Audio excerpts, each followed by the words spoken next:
Dulu itulah ego sektoral. Ya kebetulan gubernur yang sekarang kan nggak punya ego, jadi ya lebih enak lagi. Mas Pram ini saya lihat dekat banget dengan cucu siapa Sadia Sanaya. Sadia Sanaya. Mas, kalau video ini nanti ditonton oleh cucu Mas Pram gitu ya, 20 tahun kemudian, Jakarta seperti apa sih yang ingin Mas Pram dirasakan oleh Ya cucu? yang paling penting cucu saya mau naik Ferrari bisa, Lamborghini bisa. Mereka sekarang bahkan naik transportasi umum. Kenapa? Jadi yang paling berat adalah terus terang aja ketika bersinggungan dengan kebutuhan paling mendasar di masyarakat.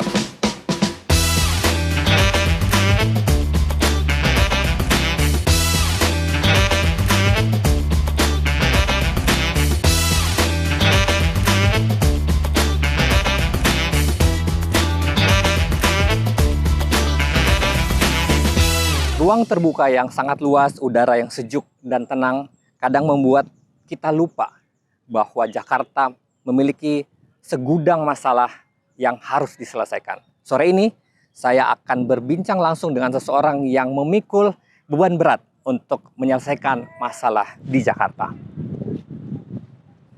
Sore, Mas Pram. Apa kabar? Sehat. Apa kabar? Alhamdulillah. Baik. Alhamdulillah. Pak, ini sore-sore enak banget ya Pak jalan. Ya sebuah kehormatan saya hari ini, dan ini adalah pertama kali saya diwawancarai di Monas. Selama ini nggak pernah diwawancarai di Monas. Iya Pak. Walaupun kantornya depan Monas kan gitu, dan kita pengelola Monas. Biar beda Mas.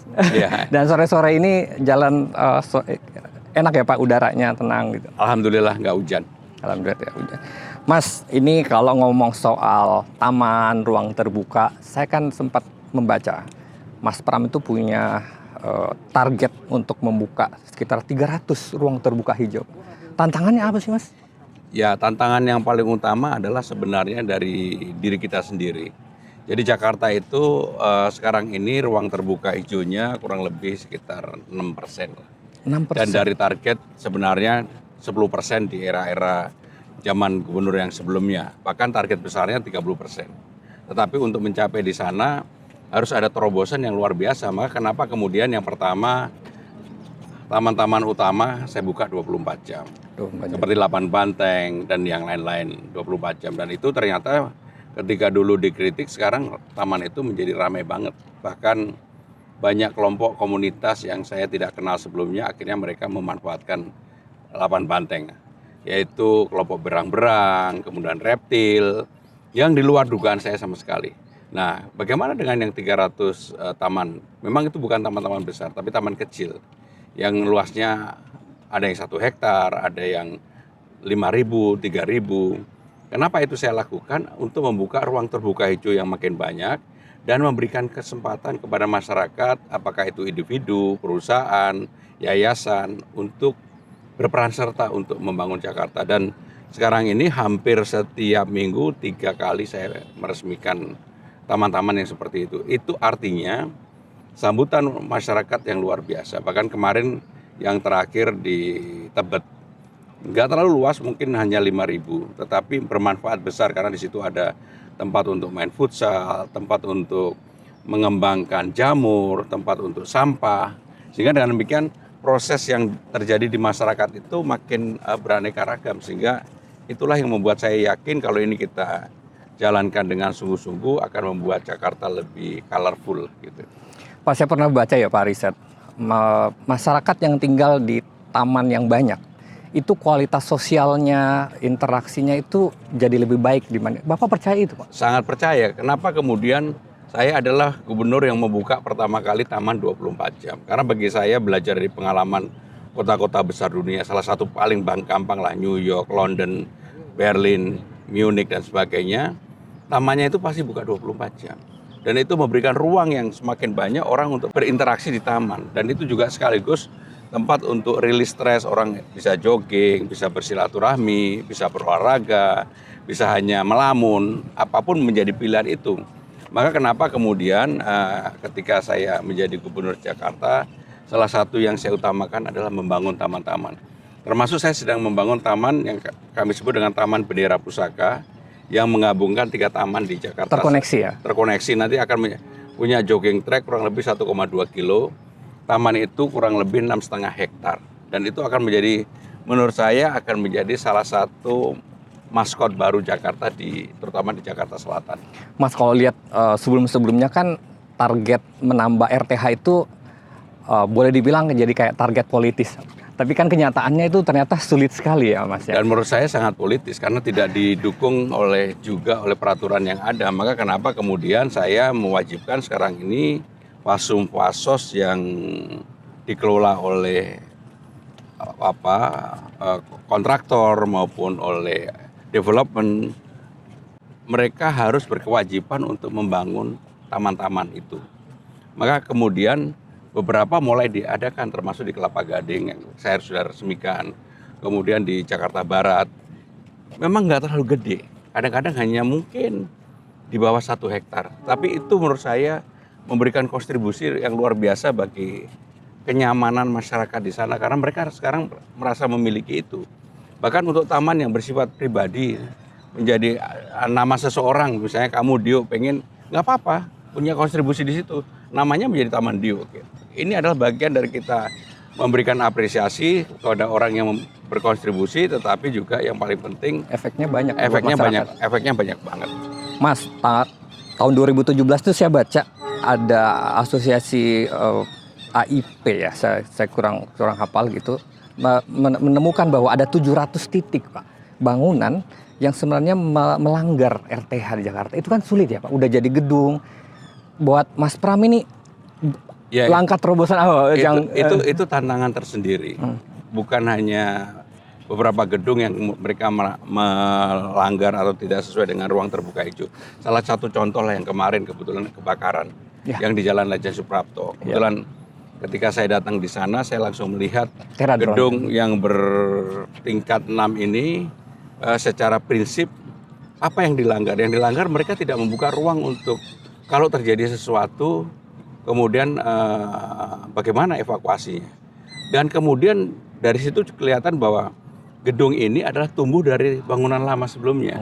Jadi bangunan yang lama itu hanya 1-2 tingkat, kemudian karena mungkin berkembang drone untuk, ini kan drone-nya untuk pertanian, sehingga mereka menyiapkan itu. Tapi begitu kemarin saya mendapatkan laporan dari kepolisian, dari Damkar yang terjun langsung di lapangan, kalau dilihat pelanggarannya ada, termasuk kemudian dipasangin untuk nampak indah dari depan kaca-kaca itu dia menutup yang ada, dan mereka tidak menyiapkan kalau terbakar kemudian bagaimana turun naiknya, itu sama sekali tidak ada. Padahal kalau dilihat di negara-negara maju ya, kita di setiap bangunan itu sudah ada tangga darurat ya Pak, pasti yang harus ditarik. Dan ini nggak ada. Itu nggak ada, bahkan tangga untuk naik ke atas itu isinya baterai-baterai yang terhalang, baterai yang drone tadi, dan baterai itu begitu terbakar kecepatannya 3 kali lipat dibandingkan baterai biasa atau kebakaran biasa. Inilah yang kemudian kemarin di lapangan yang menyebabkan kesulitan kami.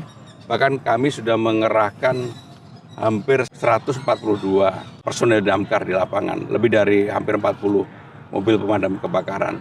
Untung aja damkar di Jakarta ini kan sekarang salah satu damkar yang terbaik, bukan hanya di Jakarta. Kemarin 2 minggu yang lalu kita ikut kompetisi di Singapura, kita nomor 2. Bahkan ada yang dapat medali emas, juara 1-nya, perorangan. Mas, Januari itu saya baca dinas pemadam sendiri itu meriset Pak, meneliti gedung-gedung di Jakarta. Ada sekitar 2.600 yang diteliti. Dan kalau tidak salah ada ratusan, mungkin 600-an kalau saya nggak salah. Itu memang tidak sesuai standar ketika terjadi kebakaran. Itu tinggi sekali Pak. Ya, problem utamanya terutama gedung-gedung tinggi di negara-negara maju kan sudah ada persiapan sebelumnya, di mana hidrannya kalau terjadi. Nah itu yang terutama gedung-gedung lama yang dibangun dulu, gedung udah bertingkat tinggi, tidak disesuaikan dengan kebutuhan sekarang, terutama yang menjadi problem utama. Kebetulan tadi saya menerima tim damkar. Yang problem utamanya adalah di hidrannya. Hidrannya tidak dibuat, misalnya di bawah pasti ada, tapi apakah ada di lantai 30 kalau gedung itu 60 tingkat gitu.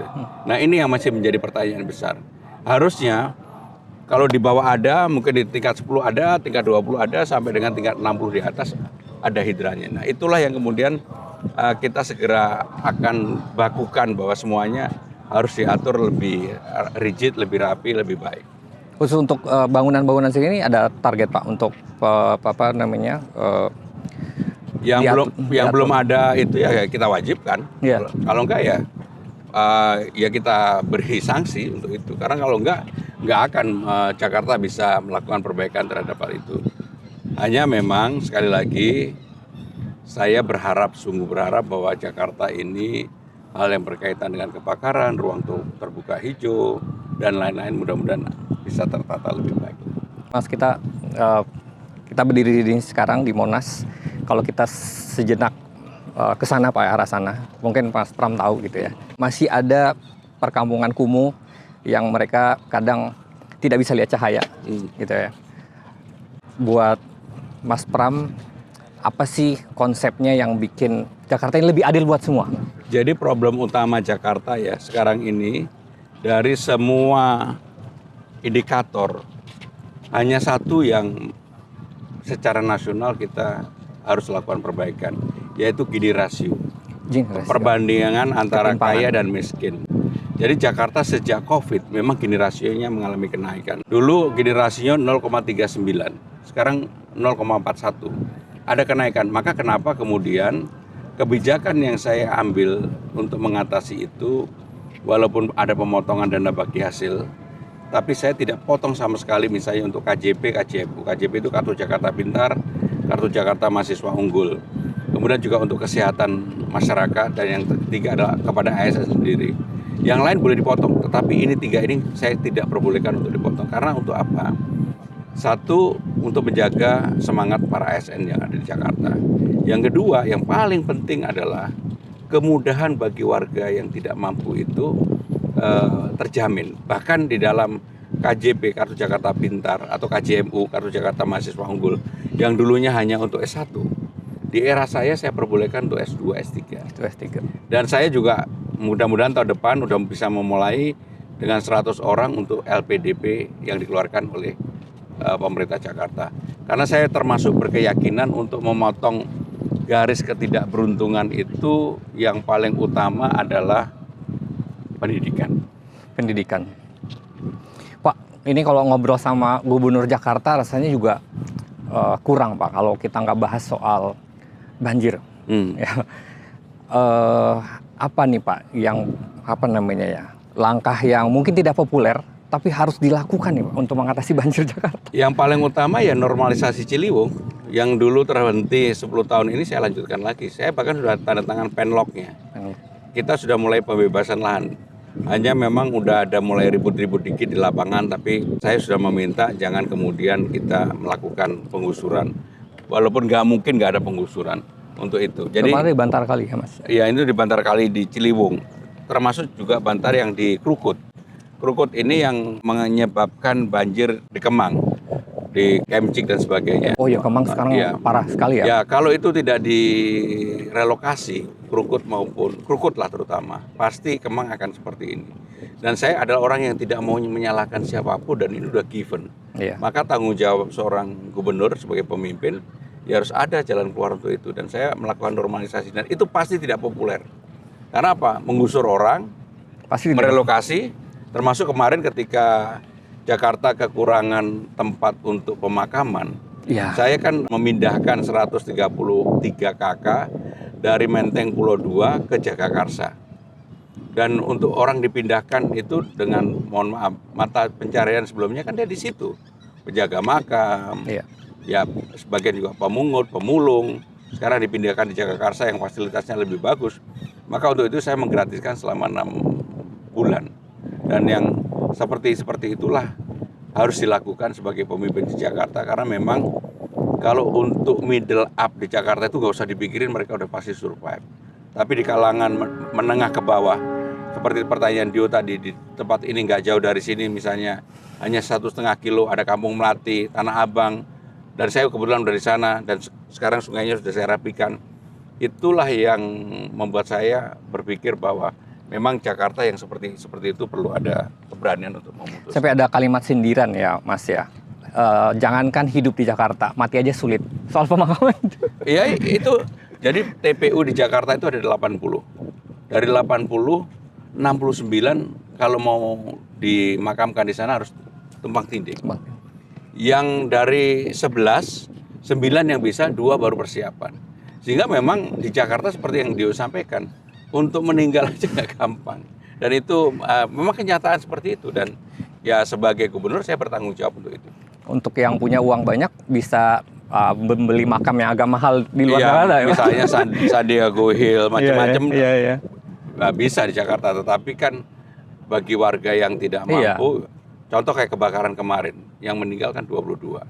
Saya langsung membuat statement yang orang kaget, bahwa siapapun yang meninggal menjadi tanggung jawab pemerintah Jakarta untuk dikuburkan. Karena untuk dikuburkan aja nggak gampang, Iya. bahkan lebih mahal dari yang diperkirakan. Dan untuk itu memang nggak semua orang menyambut positif, karena memang ada juga yang kemarin, mohon maaf, yang meninggal itu warga di luar Jakarta. Tapi bagi saya nggak melihat KTP untuk itu, tetapi memang kita secara kemanusiaan mempersiapkan itu.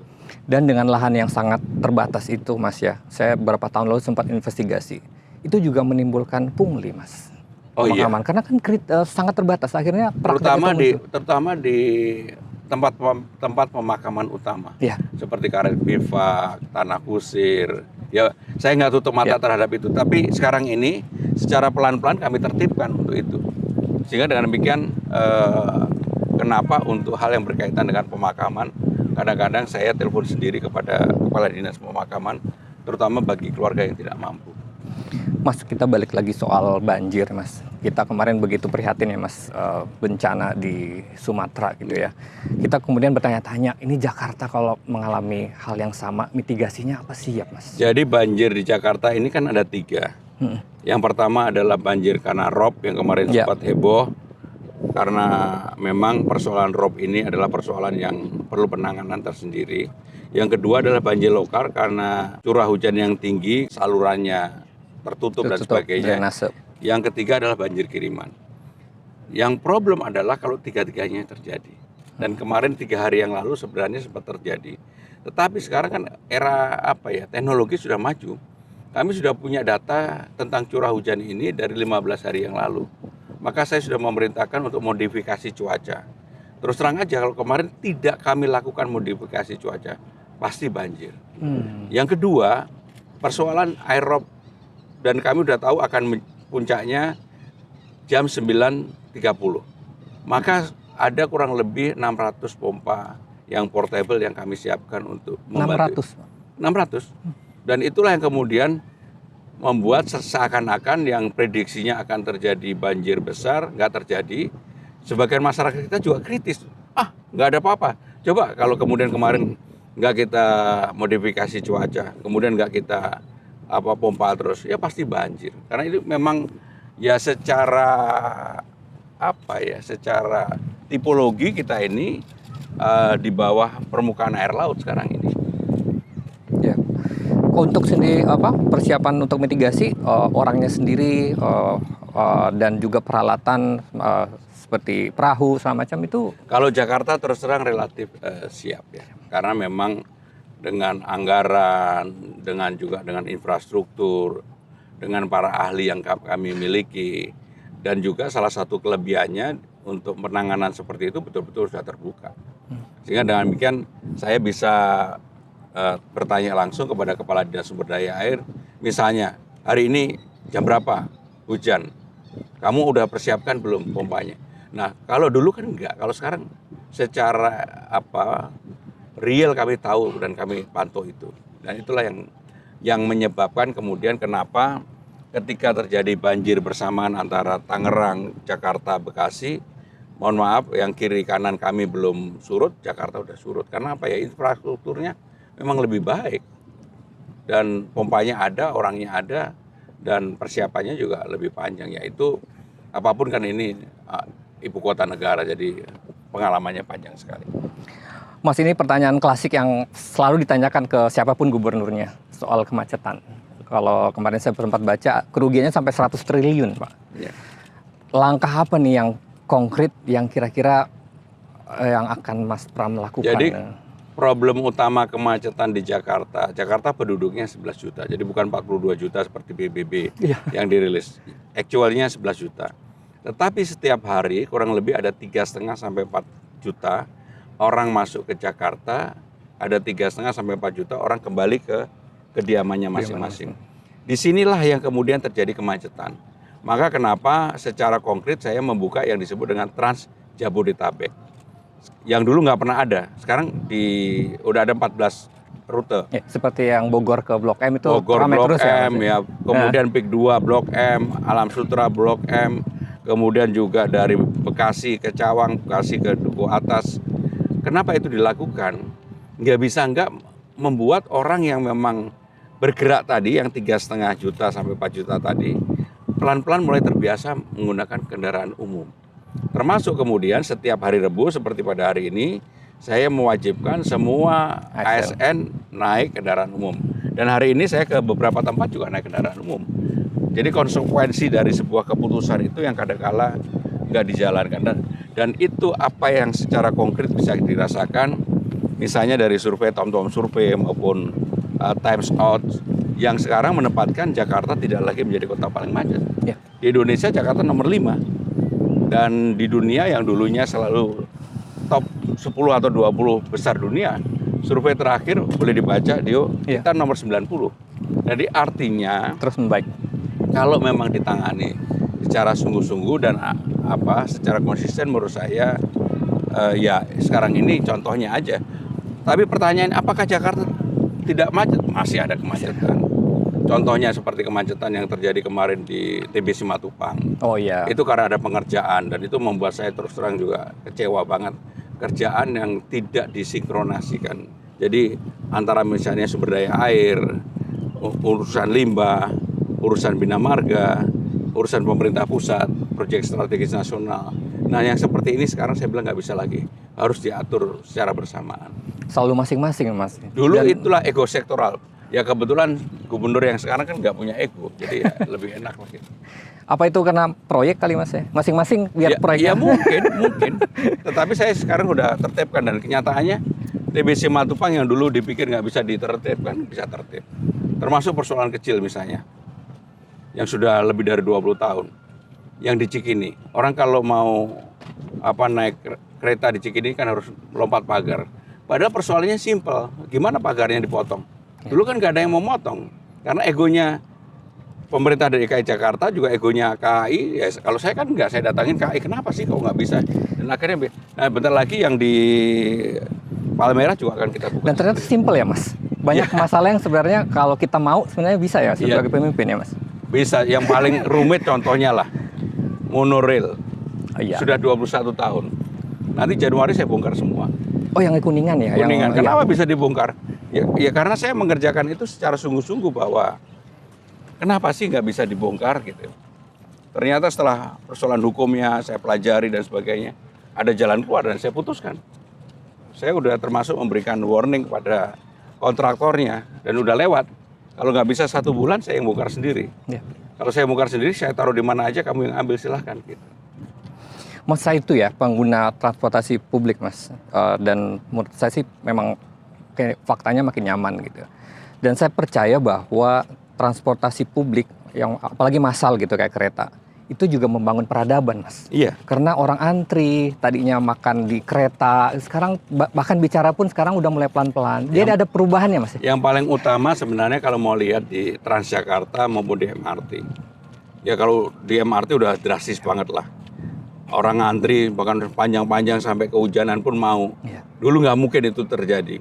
Di Transjakarta juga hampir sama. Nah, budaya atau culture yang seperti ini harus dipertahankan. Bahkan kalau di dalam MRT kan orang sudah nggak ada lagi yang bawa makanan kecil atau apa, minuman kan udah nggak boleh. Termasuk ada 1 orang yang kakinya dinaikkan, itu udah menjadi omongan semuanya. Sehingga menurut saya yang seperti inilah yang harus kemudian dibudayakan. Dan saya termasuk yang ingin membudayakan itu. Maka kemudian kenapa budaya untuk naik Transjakarta ini terus terang saya dorong sampai saya membebaskan 15 golongan untuk gratis. Gratis. Dan itu ya angkanya besar subsidinya, tetapi menurut saya yang paling kan penting budayanya, dan kemacetan yang 100 triliun tadi akan nggak terasa kalau kemudian masyarakatnya menjadi lebih tertib, pengguna transportasi umum menjadi lebih baik. Mas, ini saya dari kacamata seorang ayah ya, Mas. Jadi kalau saya melihat banyak juga generasi muda yang apa namanya merasa lebih nyaman gitu dengan mobil pribadi. Padahal ini kan budaya yang harus ditumbuhkan ya, Mas ya. Nggak cuma yang tua, tapi juga generasi muda gitu. Karena duduk di mobil pribadi, AC nyala, bisa itu kan sesuatu privilege yang emang menyenangkan gitu, Mas. Tapi sekarang ada tren baru loh. Saya juga kaget banyak anak-anaknya.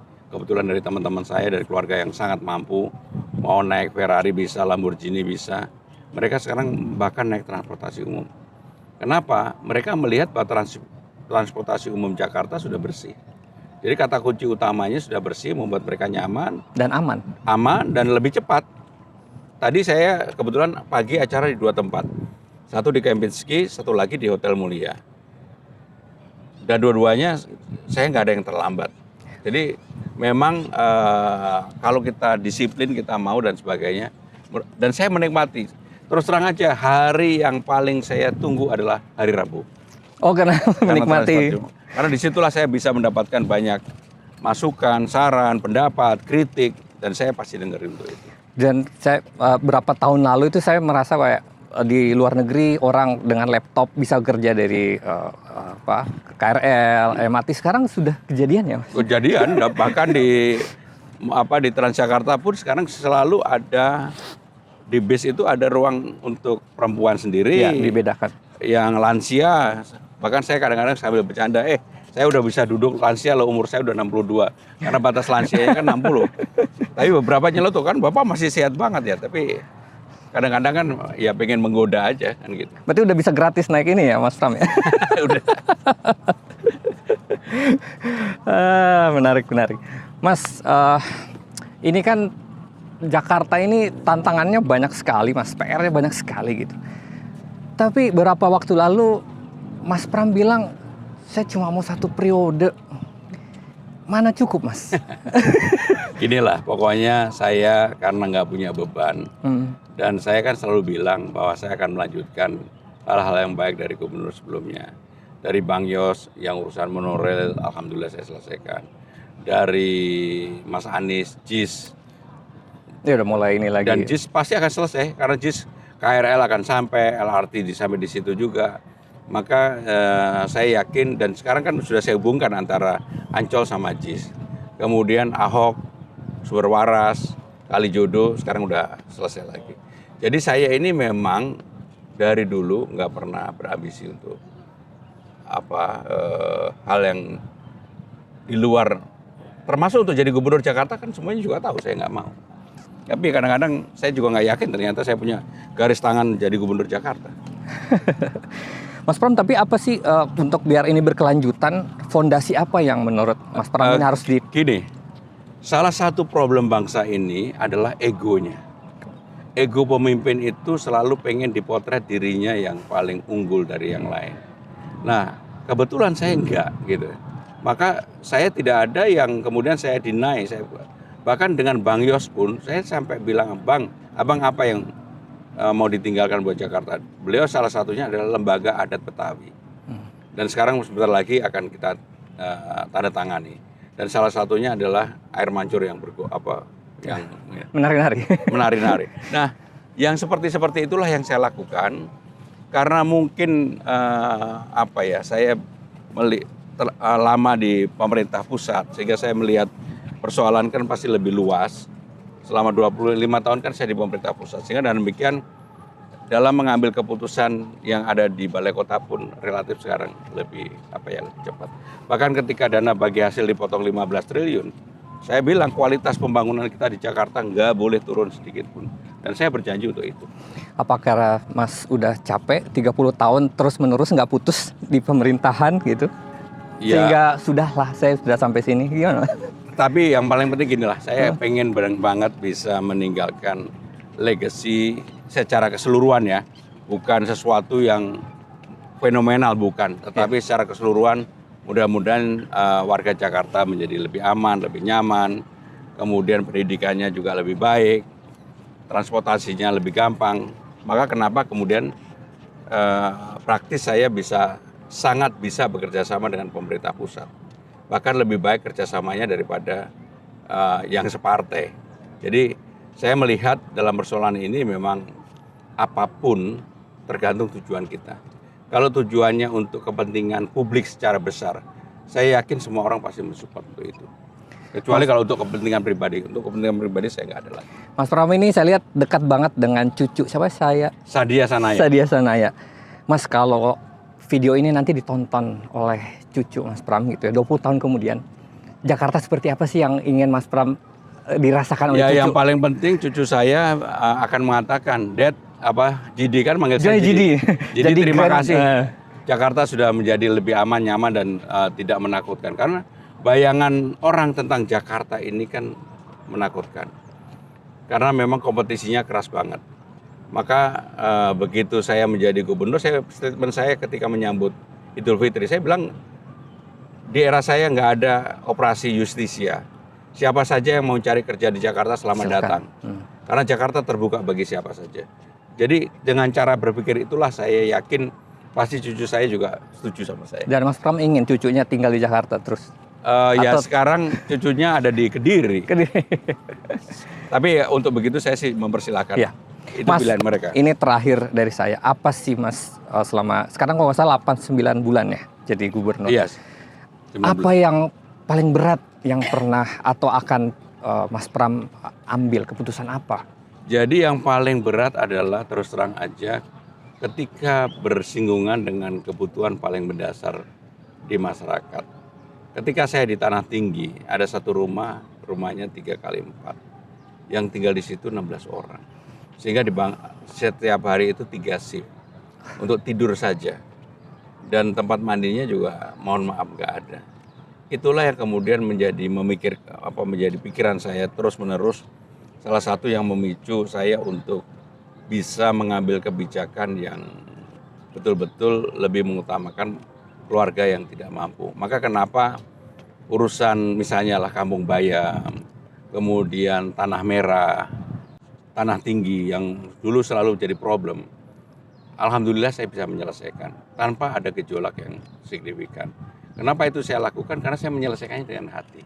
Dengan hati. Dan itu yang menurut saya mungkin saya diminta untuk menjadi gubernur salah satunya itu. Baik Mas Pram, terima kasih obrolannya, sukses amin, dan bisa mengatasi segala permasalahan. Amin. Sehat-sehat. Makasih. Dio, makasih. Sama-sama Mas.